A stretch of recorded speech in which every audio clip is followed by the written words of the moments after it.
Moi bons días a todos e todas, gracias por asistir a esta rolda de prensa na que vamos a informar dos asuntos máis relevantes que tratamos na Xunta de Goberno que vimos de celebrar esta mañá.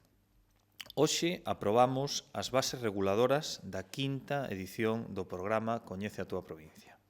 Unha iniciativa coa que impulsamos o turismo de proximidade e que está dirixida a entidades sen ánimo de lucro de toda a provincia de Lugo.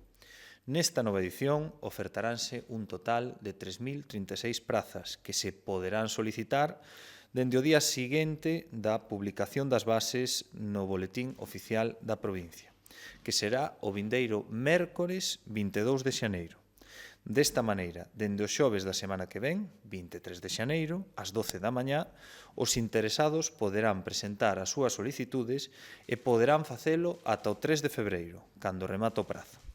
Para esta edición mantemos os 44 itinerarios pola provincia de Lugo e, como novidade, incluímos 7 rutas accesibles.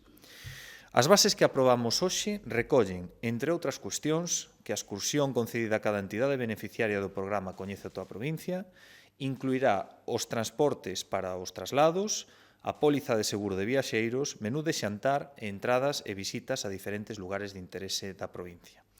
Ademais, con cada grupo participante irá en todo momento un profesional habilitado como guía oficial.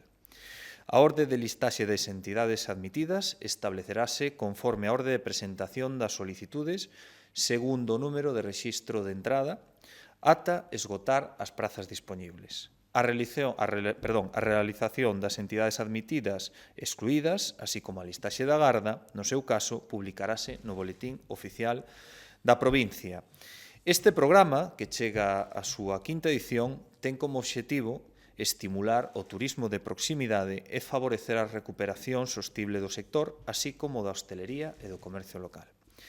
Dende a súa creación, Coñece a túa provincia xerou un importante retorno económico que superou os 600.000 euros. Un dato que evidencia o seu éxito ano tras ano, tanto na promoción do turismo local como no impulso da economía na nosa provincia. Con esta nova edición, seguimos fortalecendo o turismo e a hostelería do territorio, ofrecendo ademais unha alternativa para a dinamización local e dos colectivos sen ánimo de lucro de toda a nosa provincia. Outro dos asuntos importantes que se aprobou na Xunta de Goberno foi o Plan Anual de Contratación da Deputación de Lugo para este ano 2025, que, como saberedes, é un documento de obrigada elaboración segundo establece a Lei de Contratos do Sector Público, e no que se fai unha previsión estimativa dos procedementos de contratación de servicios, suministracións e obras que desenvolverá a institución provincial ao longo de todo este ano. Trátase dun documento de traballo que reflicte a capacidade de planificación, de xestión e de transparencia deste Goberno. Este plan prevé que a Deputación sacará adiante neste ano contratos por un importe total de preto de 27 millóns de euros, unha cifra, en todo caso, estimativa. Por outra banda, tamén seguimos avanzando no proxecto do Parque Central de Galicia, que a Deputación de Lugo está impulsando na parroquia de Nugallás, en Antas de Uña, para poñer en valor o centro xeográfico de Galicia. Neste sentido, nesta mesma Xunta de Goberno, aprobamos a licitación das obras para o afirmado do camiño perimetral. O orzamento para esta actuación ascende a algo máis de 150.000 euros e o prazo de execución é de 2 meses. Os traballos contemplan o movimento de terras, as obras de drenaxe, afirmado, estendido de aglomerado en quente e sinalización mediante o pintado de marcas reflexibles brancas. As obras do Parque Central, nas que a Deputación inviste 1,3 millóns de euros, avanzan a bo ritmo. Xa están rematados os camiños secundarios e tamén as soleiras do Parque Infantil. Ademais, o edificio multiusos está levantado a media altura.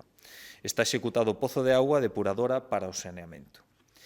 E, como suele ser habitual, tamén en materia de mobilidade, nesta Xunta de Goberno, licitamos tamén un proxecto para a mellora de 7 estradas no Concello de Foz. Concretamente, a Deputación inviste preto de 400.000 euros.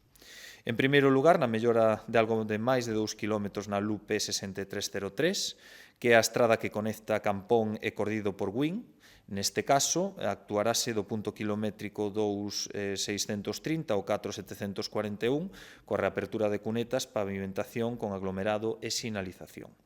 Na LUPE 2001, que conecta a Estrada Autonómica LU 152 e a Nacional 642, melloraránse os 6 primeiros quilómetros mediante a reapertura de cunetas, pavimentación con aglomerado e sinalización. Tamén actuaremos na LUPE 2013, que vai do Colexio de Nois á Praia de Aralonga, reparando puntualmente o pavimento e mellorando a seguridade na zona escolar co reforzo da sinalización.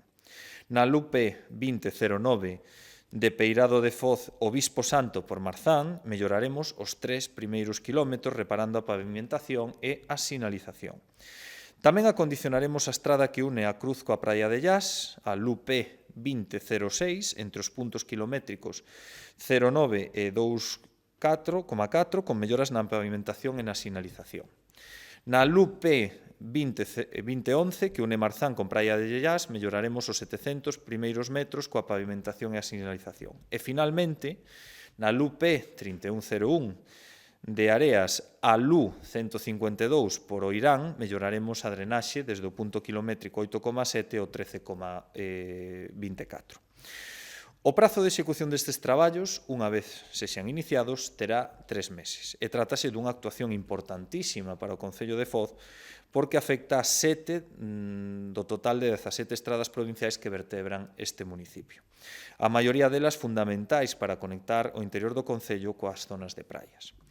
Noutra orde de asuntos, hoxe na Xunta de Goberno tamén aprobamos ampliar o prazo da convocatoria da 8ª edición do concurso fotográfico O Patrimonio Etnográfico Material das Reservas da Biosfera Terras de Miño e os Ancares Lucense. Lembrar que este ano se repartirán 1.600 euros en premios entre os 3 primeiros clasificados e que se repartirán da seguinte forma: 800 euros para o gañador, 500 e 300 para o segundo e terceiro clasificado. Os interesados en participar neste concurso teñen un mes, ata o 20 de febreiro, grazas a esta ampliación de prazo para presentar as súas fotografías, que poderán ser en branco e negro ou en cor, e deberán ser tomadas dentro do territorio, evidentemente, das reservas e presentadas en formato digital, xunto cunha copia en papel fotográfico no Rexistro Provincial de San Marcos.